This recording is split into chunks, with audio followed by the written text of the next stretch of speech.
Why James Cameron's Avatar movies connect with audiences.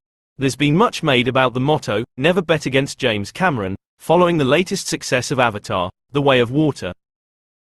This motto has left many doubters trying to wrap their heads around how a sequel to a film 13 years later, which supposedly had no staying power, could release and still have the amount of success that it has ended up generating.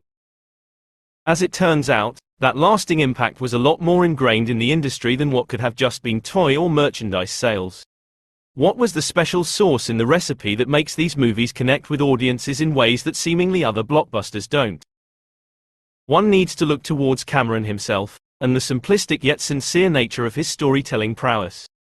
James Cameron creates intimacy with 3D. Movie trends come and go, as we've continued to see over the years. Even within the past decade or so, the monumental release of the first Avatar changed movie theaters around the world with the boom in the 3D industry.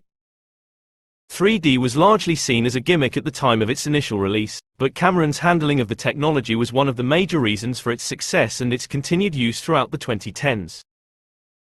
It was this superior utilization of 3D that helped create a sense of intimacy in both the storytelling aspects and the world building.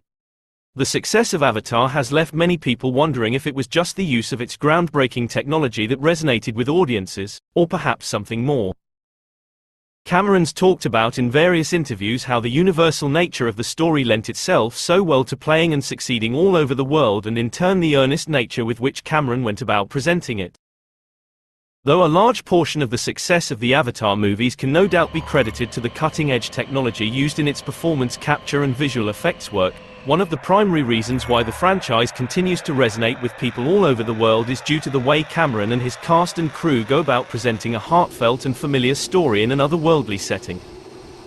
Much has been made about the cultural impact of a movie that supposedly so few people could name characters from, but the truth is that when going to see Avatar, an incredibly successful portion of the film is the way it goes about presenting familiar themes in otherworldly environments.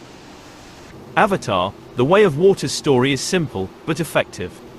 While the films have been somewhat criticized for the unoriginal story, there's something to be said about the way Cameron and his writing team have held back on the insincere nature that seems to plague so many other movies.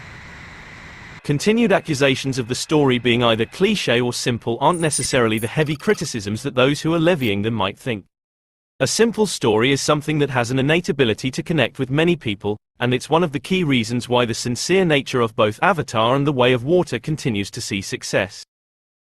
Cameron also makes it a point in the sequel to up the stakes by giving Neytiri and Jake children, which allows for an even wider net to be cast to try and capture audiences that might otherwise have been ambivalent to the first film in the series.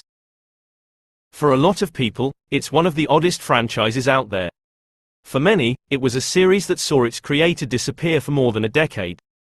In truth, the inner workings of multiple sequels were all being readied, as well as the park at Disney's Animal Kingdom. The film's producer, Jon Landau, has spoken about how after the first film wrapped they got together and talked about what worked well in the movie, an important note when considering how widely seen it ended up being.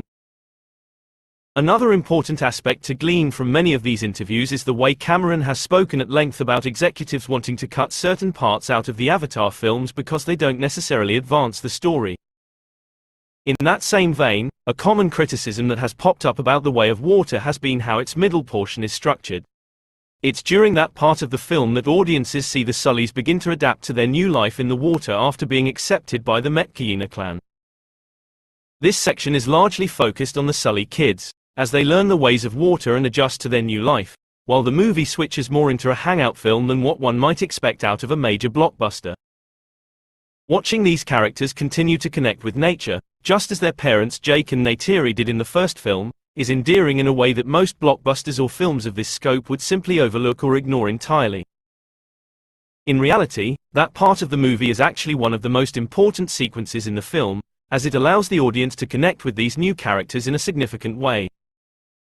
Clear dialogue allows for deeper character interactions in Avatar, The Way of Water. Another glaring aspect that jumps right out at you if you've seen any major movie release of the past 5+ years was the large absence of quippy dialogue when something major unfolds in the story.